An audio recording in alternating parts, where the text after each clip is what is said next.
दोस्तों, आज हम संस्कृत के 50 VBI ऑब्जेक्टिव क्वेश्चंस को देखने वाले हैं। ऑब्जेक्टिव क्वेश्चंस को, ठीक है। तो चलिए शुरू करते हैं।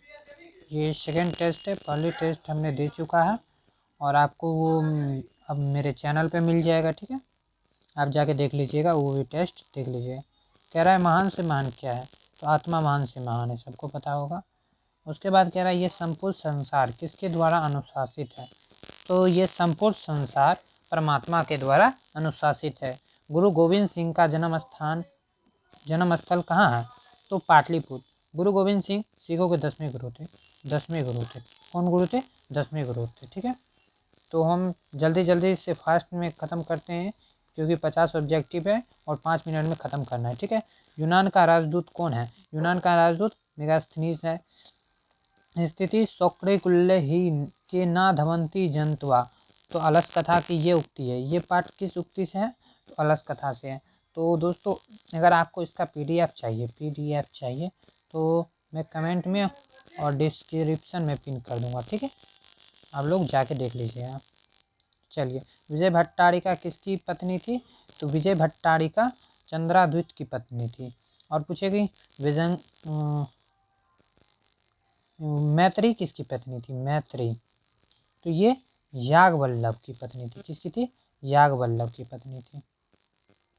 एक मिनट दोस्तों, याज्ञवल्लभ की पत्नी थी। पंडित छमारा द्वारा रचित सत्याग्रह गीता किसके दर्शन से प्रभावित है? तो महात्मा गांधी के दर्शन से उसने सत्याग्रह गीता लिखा। किस देश में देवता बार बार जन्म लेना चाहते हैं? तो भारत में देवता बार बार जन्म लेना चाहते हैं। अंतिम शिक्षा संस्कार कौन सा है? समापवर्तनम अंतिम शिक्षा संस्कार है। इसमें गुरुजी अपने शिष्यों को अपने शिष्यों को उपदेश देके भेजते हैं घर, ठीक है। प्राचीन काल में शिष्य को क्या कहा जाता था? तो ब्रह्मचारी कहा जाता था, ठीक है। विवाह संस्कार के अंतर्गत क्या नहीं आता है? तो विवाह संस्कार के अंतर्गत गोदान नहीं आता है। इसी को केशांत संस्कार भी कहा जाता है, ठीक है। बिना बुलाए कौन आता है? तो जो मूर्ख लोग होते हैं वो बिना बुलाए आते हैं, ठीक है। उद्योगिन पुरुषी मुपते लक्ष्मी किस पाठ से लिया गया है? ठीक है। तो लक्ष्मी किसके पास आता है?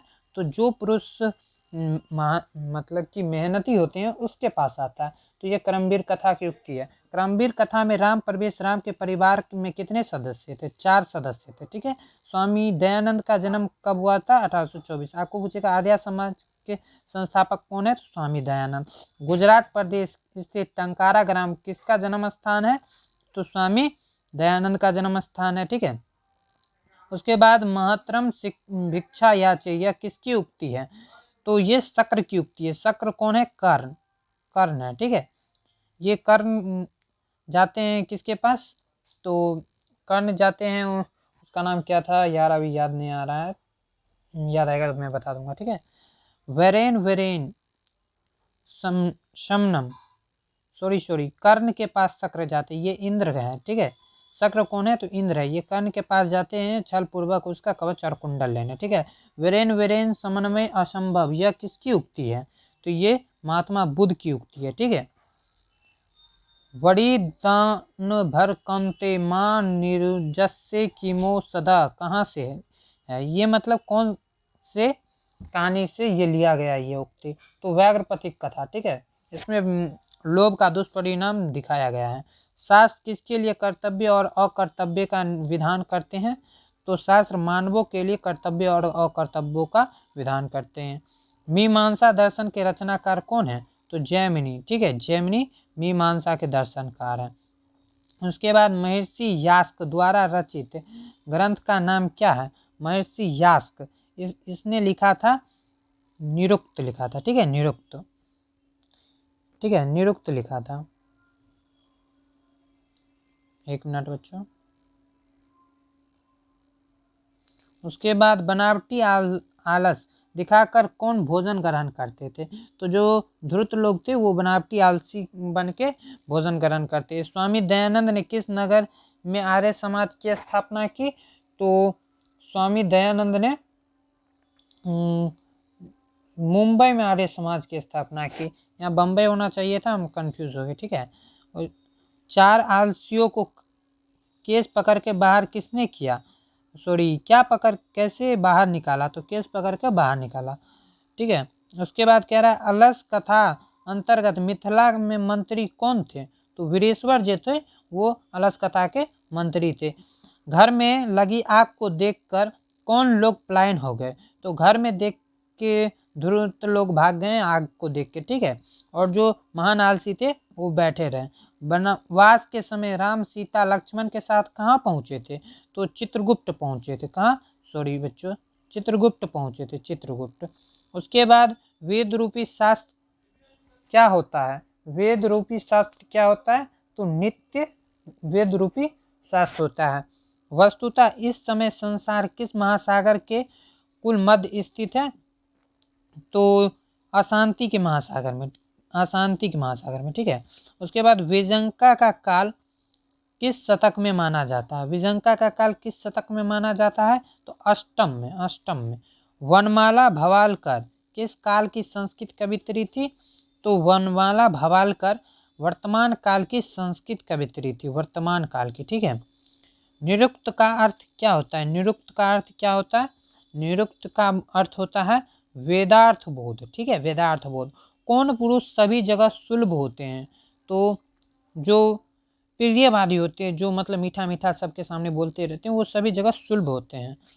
मंदाकिनी नदी किस पर्वत के निकट है, तो चित्रकूट पर्वत के निकट मंदाकिनी नदी है। मंदाकिनी नदी का अर्थ होता है गंगा नदी, ठीक है, गंगा नदी। उसके बाद 7 मानवों को किसका बोध कराते हैं, तो कर्तव्य और कर्तव्य का बोध कराते हैं। अलस कथा पाठ के रचनाकार कौन है, तो विद्यापति अलस कथा के रचनाकार हैं, ठीक है। और पूछेगा मिथिला के मंत्री कौन थे, तो वीरेश्वर। नीतिकार आलस को क्या मानते हैं, नीतिकार आलस को शत्रु मानते हैं, ठीक है, आलस को शत्रु मानते हैं। मनुष्य का सबसे बड़ा शत्रु कौन होता है, तो आलस होता है। वीरेश्वर कैसा मंत्री था, वीरेश्वर कैसा मंत्री था, तो वीरेश्वर दानशील मंत्री था, ठीक है, दानशील मंत्री था।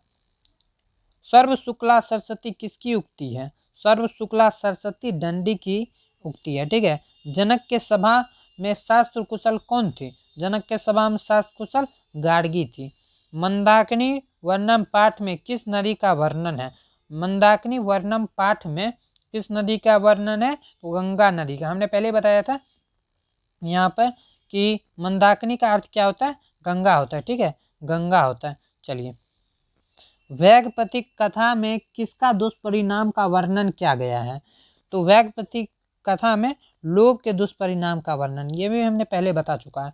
इंद्र सुरवन कंकनम गृहताम किसने कहा, इंदम, सॉरी इंद्र नहीं इंदम है, ठीक है, ये किसने कहा, तो बाघ ने कहा था, ठीक है, बाघ ने कहा था।